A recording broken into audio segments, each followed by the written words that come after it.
Masyarakat berharap pemerintah berhitung betul terkait dengan efisiensi anggaran dan imbasnya bagi perekonomian masyarakat. Hal ini merespons pelonggaran pemerintah yang membolehkan pemerintah daerah mengadakan kegiatan di hotel dan restoran.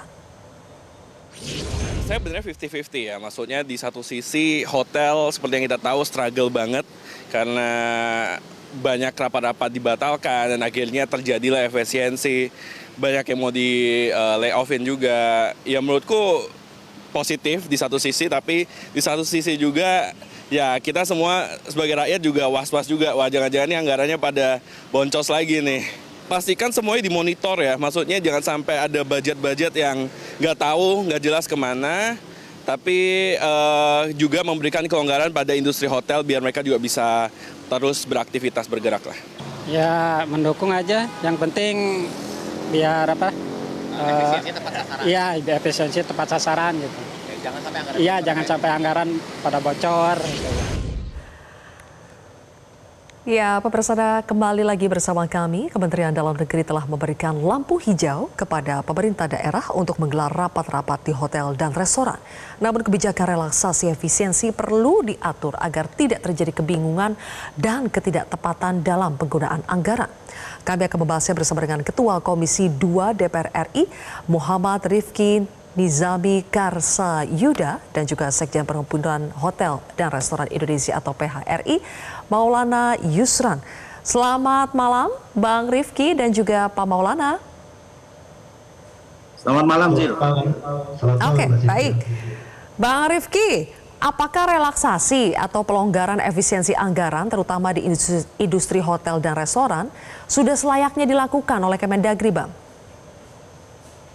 Ya, memang pasca dikeluarkannya Impres nomor 1 tahun 2025, kita melihat industri MICE yang ada di daerah, meeting, invention, convention, dan event yang banyak kemudian dilakukan oleh perhotelan dan restoran, itu banyak yang mati suri di daerah.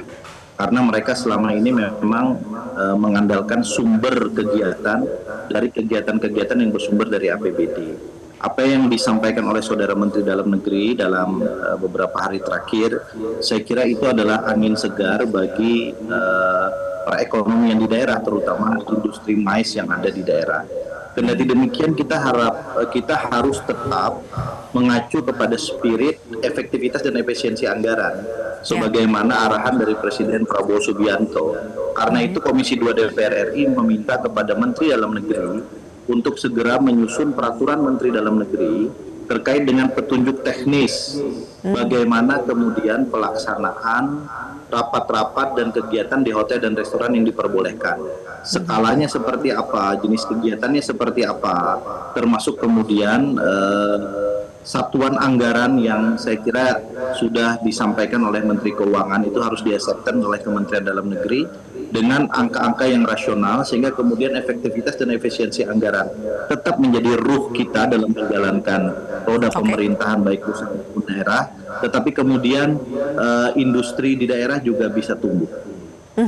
Jadi Bang Rifki, bentuknya nanti akan ada peraturan menteri bukan surat edaran baru?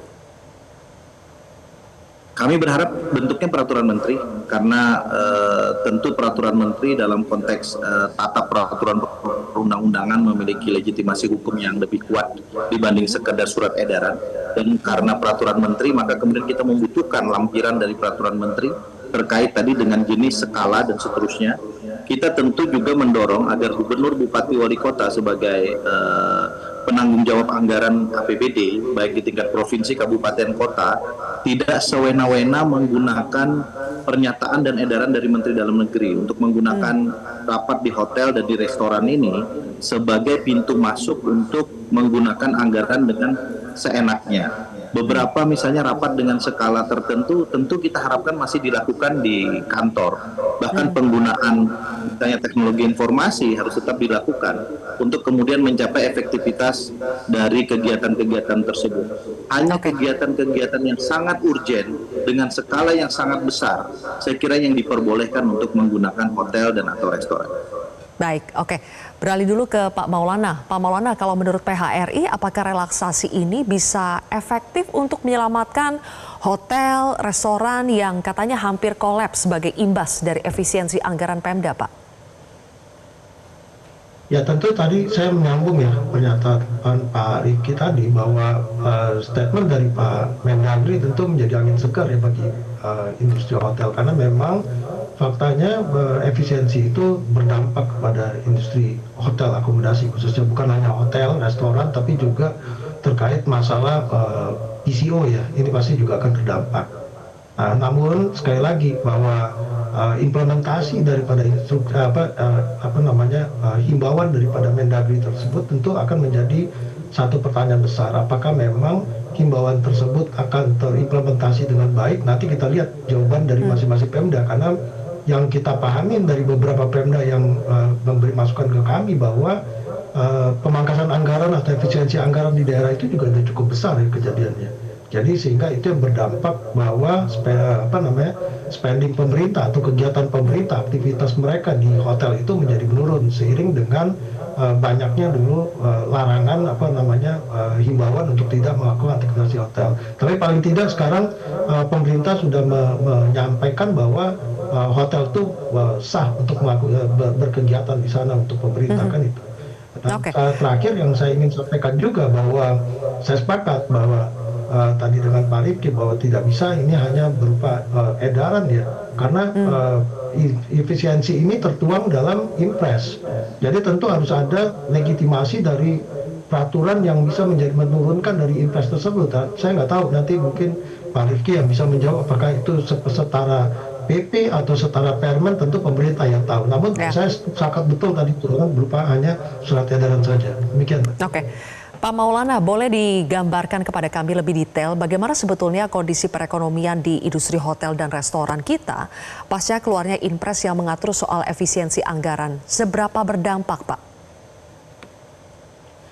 Ya begini Mbak, pertama memang pasti publik itu juga bertanya kenapa sih hotel itu terbangun dengan hanya mengandalkan konsumen pemerintah. Saya selalu menyampaikan bahwa pembangunan pariwisata ya ini tentu bernyangkut terkait masalah akomodasi juga. Tidak ada blueprintnya Mbak. Sehingga kita di akomodasi itu hanya membangun industri akomodasi itu hanya terbangun berdasarkan program pemerintah. Jadi setiap gantian kepala daerah atau kepala negara tentu programnya mengikuti itu. Nah di atas tahun 2000 konsep pemerintah, program pemerintah itu selalu membesarkan industri MICE, di mana industri MICE itu justru yang paling besar berkontribusi itu adalah pemerintah, baik itu dari sisi internasional MICE maupun termasuk kegiatan-kegiatan domestic MICE lah Pak. Itu semuanya disupport oleh pemerintah. Ada bentuknya event seperti PON, ada yang bentuknya seperti pembangunan destinasi prioritas, ada bentuknya seperti Hari Pangan Sedunia, kan itu mendorong kegiatan MICE di berbagai daerah, Mbak. Jadi juga bertujuan untuk membangun setiap daerah. Nah, otomatis dengan kondisi itu dampaknya terhadap hotel dengan kondisi adanya efisiensi itu cukup besar. Pengaruh terhadap okupansi terhadap revenue itu bisa antara 40 sampai 60. Bahkan ada banyak daerah di luar Pulau Jawa itu yang kena sampai 80%. Karena mereka nggak punya destinasi atau daya tarik wisata yang bisa mereka unggulkan untuk mengganti kegiatan tersebut. Demikian. Baik. Bang Rifki, bagaimana supaya relaksasi efisiensi anggaran rapat di hotel, di restoran itu bisa tepat sasaran sesuai dengan tujuan untuk membantu hotel dan restoran yang terancam kolaps dan melakukan PHK terhadap karyawannya?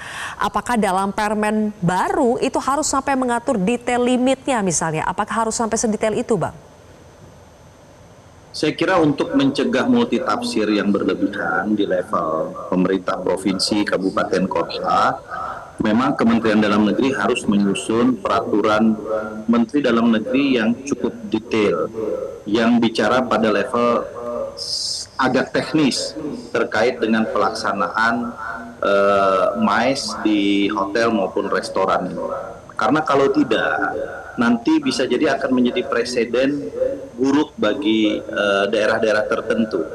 Dan alat ukurnya tentu bukan sekedar skala atau besaran eventnya, atau meetingnya, tetapi juga harus dilihat juga dari proporsi APBD-nya. Jadi APBD tertentu misalnya hanya diperbolehkan limitnya sekian persen dari belanja kegiatannya untuk melakukan kegiatan-kegiatan rapat di hotel maupun restoran. Sehingga kemudian dari persentase itu kita mendapatkan rasionalisasi penggunaan APBD yang proporsional untuk melakukan rapat-rapat di hotel maupun di restoran. Kalau lewat dari limit itu, maka kemudian pemerintah bisa memberikan sanksi apakah nanti pengurangan DAU, DAK, dan seterusnya pada masa APBD tahun berikutnya. Nah, Komisi 2 DPR RI tentu memiliki concern untuk juga melakukan pengawasan nanti terkait dengan pelaksanaan peraturan Menteri Dalam Negeri ini, karena kami secara konstitusional diberikan kewenangan untuk melakukan fungsi pengawasan terhadap urusan-urusan terkait dengan pemerintah daerah di Indonesia ini. Itu yang pertama sih.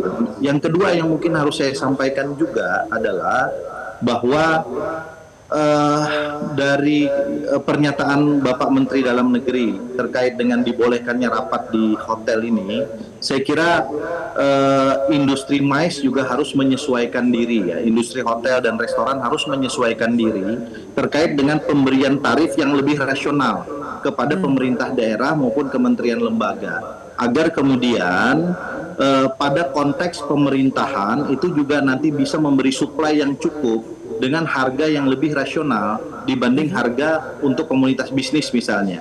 Pada titik itulah saya kira kita akan menemukan equilibrium atau keseimbangan kebutuhan antara kebutuhan pemerintah dan industri MICE. Oke, baik. Pak Maulana, apakah itu bisa diterapkan untuk mengadakan rasionalisasi harga untuk kegiatan-kegiatan pemerintah daerah? Apakah itu bisa dilakukan oleh hotel-hotel dan restoran yang ada di PHRI? Saya rasa apa yang disampaikan oleh Menteri Keuangan terkait pagu anggaran itu cukup menarik ya Mbak ya. Tapi realisasinya kan nggak sebesar itu ya. Harga hotel kan tidak mungkin dinaikkan. Mereka menyesuaikan. Jadi pagu anggaran yang disampaikan oleh Menteri itu kan, Menteri Keuangan itu kan adalah batas limit mereka spending di setiap pemerintah. Tapi belum tentu mereka spending seperti itu. Contohnya kita misalnya datang ke daerah-daerah seperti di Sumatera Barat, di Padang gitu, dengan datang seperti di Bali, harga hotel kan jauh berbeda. Mana ada di Padang harga hotel yang sampai 5 juta, nggak? Saya nggak yakin ada itu ya. Jadi spending itu tidak seperti itu. Itu satu. Kedua, saya rasa pagu kalau kita bicara pagu anggaran pemerintah ke hotel itu di daerah sangat kecil sekali. Jadi kecil sekali. Jadi kita juga harus lihat realita di lapangannya bagaimana mereka spending ya dengan angka yang sangat-sangat kecil sebenarnya. Tapi karena memang itu kegiatan pemerintah terakomodir. Ada perbedaan antara private business atau kegiatan wedding itu harganya dengan benar-benar yang dikerjakan oleh pemerintah, karena memang persaingan kompetisi untuk mendapatkan pasar pemerintah ini cukup ketat, Mbak. Itu yang terjadi sejak di atas tahun 2000 karena memang program pemerintah dalam menggerakkan MICE itu, bisnis MICE itu cukup masif. Jadi memang itulah yang diambil oleh hotel-hotel yang sekarang mulai terbangun dengan banyaknya hotel and convention dan memiliki berbagai ballroom. Demikian. Baik. Oke, kita tunggu bagaimana nanti aturan turunannya dari kebijakan untuk melakukan relaksasi efisiensi anggaran terutama untuk industri hotel dan restoran. Terima kasih Bang Rifki dan juga Pak Maulana sudah bergabung bersama kami di Prime Time News hari ini. Jelajahi cara baru mendapatkan informasi. Download Metro TV Extend sekarang.